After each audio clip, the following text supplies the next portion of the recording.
বাইকখন কোনে চুৰি কৰিছিল? আশৰাফুল দেৱান, মহম্মদ আব্দুল জব্বৰ দেৱানৰ ল'ৰা, ফকিৰগঞ্জ ধুবুৰী। দ্বিতীয়জন কোন আছিল? ফিৰোজ কাজী, বালতাবাৰী, ফকিৰগঞ্জ ধুবুৰী। এজ ইউজুৱেল উদ্ধাৰ হোৱাৰ কথাটো লিখাৰ সাহস মোৰ কিয় নাই?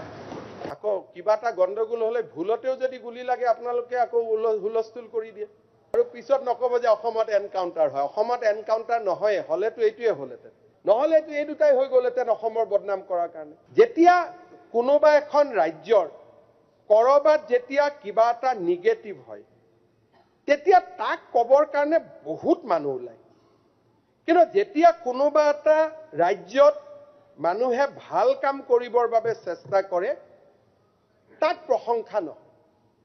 যোৱা 5 দিন আগতে অসমলৈ অহা বাইকাৰ ছোৱালী এগৰাকীৰ বাইকখন চুৰি হ'ল। এজ ইউজুৱেল অসমত এখন বাতৰি কাকত আছে, মানুহৰ অখিল গগৈ ডাঙৰীয়াৰ প্ৰায় দ্বীপটো হয়, বেয়া কথা কৈ ভাল পায়। মানে এইটো তেওঁৰো গাত এটা বেমাৰ আছে, বেয়া কথা লিখি ভাল পায়, ৰাতিপুৱাই মানে কুটকুটাই থাকে, বেয়া কি পঢ়িব পাৰো, বেয়া কি পঢ়িব পাৰো। সেইটো কাৰণে মই ক'ব খুজিছো কি, হিমন্ত বিশ্ব শৰ্মা আৰু অসম দুটা বেলেগ। অসম অসম, হিমন্ত বিশ্ব শৰ্মা হিমন্ত বিশ্ব শৰ্মা। এগৰাকী ছোৱালীৰ অসমলৈ আহোঁতে বাইক চুৰি হ'ল। He is a international traveller. আমি কি কৰিব লাগিব? মনে মনে মুখ্যমন্ত্ৰীক গৈ ক'ব লাগিব যে মুখ্যমন্ত্ৰী ডাঙৰীয়া, বাইকখন চুৰি হৈছে, আমাৰ অসমৰ বদনাম হ'ব দেই, আপুনি 2 দিনত ওলাই দিয়ক। আৰু এই 2 দিন আমি ক'তো এই কথাটো নুলিয়াম যাতে আমাৰ অসমৰ বদনাম নহয়। This is how we should conduct ourselves for the new Assam.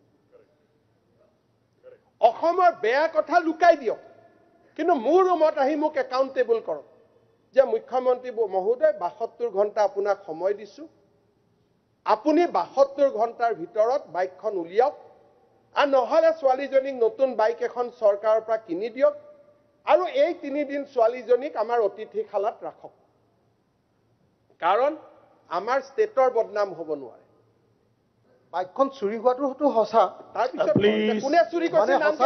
আপুনি সঁচাটো অসমৰ ভালৰ কাৰণে ক'ব নক'ব, that is your mentality, it is your psychology. সঁচা, মোৰ আজি ঘৰত কিবা এটা ঘটনা হৈছে স্বামী আৰু পত্নীৰ মাজত, সত্য, বাহিৰত কম নে নকম, ল'ৰাজনে বাহিৰত ক'ব নে নক'ব, that is left to his justification. মই কেছ দিব নোৱাৰো। মাননীয় অধ্যক্ষ মহোদয়, আজি বাইকখন ওলালে, নাম কেইটা কোনে চুৰি কৰিছিল ক'লে আপুনি হয়তো অলপমান ক'বতো লাগিবই, কাৰণ সঁচা ক'বই দিছে। অধ্যক্ষ মহোদয়, বাইকখন উদ্ধাৰ হোৱাৰ কথাটো হেডলাইন কিন্তু নকৰিলে। যদি চুৰি হোৱাৰ কথাটো হেডলাইন কৰাৰ মোৰ সাহস আছে, উদ্ধাৰ হোৱাৰ কথাটো লিখাৰ সাহস মোৰ কিয় নাই? আৰু এনে ধৰণৰ ব্যক্তিয়ে মোৰ জননী জন্মভূমিক হতাশাৰ মাজত বন্দী কৰি ৰাখিছে।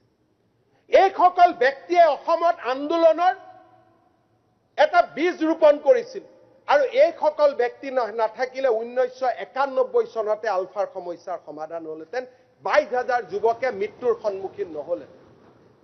অধ্যক্ষ মহোদয়, বাইক পালো, মই আগতেই জানো, প্ৰতিদিন পঢ়িছিলো, হেডলাইনতটো নাথাকে। বাইকখন কোনে চুৰি কৰিছিল? আশৰাফুল দেৱান, মহম্মদ আব্দুল জব্বৰ দেৱানৰ ল'ৰা, ফকিৰগঞ্জ ধুবুৰী।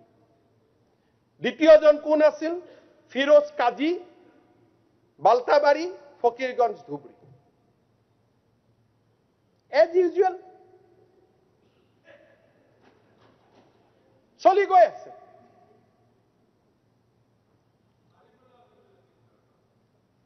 আকৌ কিবা এটা গণ্ডগোল হলে ভুলতেও যদি গুলি লাগে আপোনালোকে আকৌ হুলস্থুল কৰি দিয়ে। আপুনি কিন্তু আজি কলেটো ৰেকৰ্ড কৰি থৈ দিয়ক, আৰু পিছত নকব যে অসমত এনকাউণ্টাৰ হয়। অসমত এনকাউণ্টাৰ নহয়, হলেতো এইটোৱে হলহেঁতেন, কিন্তু অসমত এৰিব নোৱাৰিলেহে পুলিচে কিবা এটা কৰিব লাগে। এনকাউণ্টাৰটো অসমত নহয়, নহলেতো এই দুটাই হৈ গলহেঁতেন অসমৰ বদনাম কৰাৰ কাৰণে। আমি এইবিলাক কৰাৰ প্ৰশ্নই নুঠে, আমি আইনৰ মাজেদি লৈ গৈ শাস্তি দিম।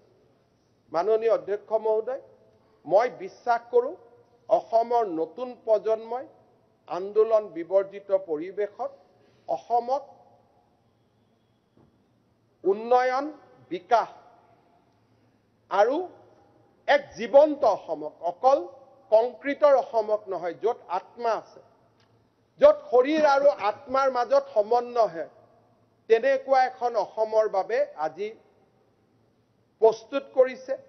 বিধায়ক হিচাপে আমাৰ দায়িত্ব সেইখন অসমক যাতে আমি সমৰ্থন কৰোঁ।